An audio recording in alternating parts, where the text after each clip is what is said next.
тақуалықты қалай? Олайда біз қалай қадағалаймыз?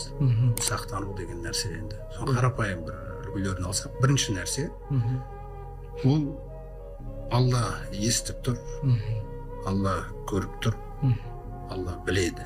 Тіпті кейде біледі деген сөзін мысалы алимун десе, кейде алимун бизати судур деп тағы тереңдетеді. Ана көкіректеріңдегі нәрселерді біледі, кештегі. Көрсі ғой. Соқтан мен қазір не ойлап отырсам, Алла оны біледі. Мысалы мен автобуспен кетіп бара жатырмын. Автобуста кетіп бара жатқаннан кейін ана жерде көзіме көрінетін нәрселер болады мысалы. Сол кезде менің не ойлап отырғанымды ол біледі. Мен оразамын мысалы.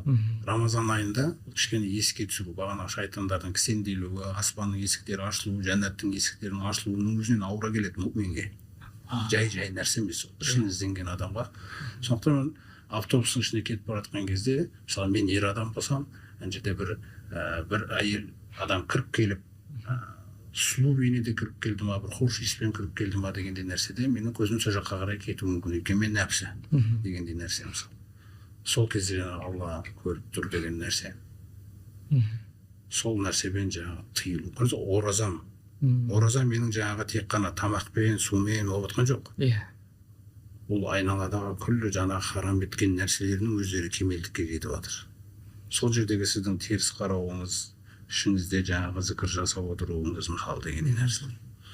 Міне қаншалаған сезімдер өмір сүріп жатыр сол айдар бойда. Сондықтан көз берілді, ол сынақты.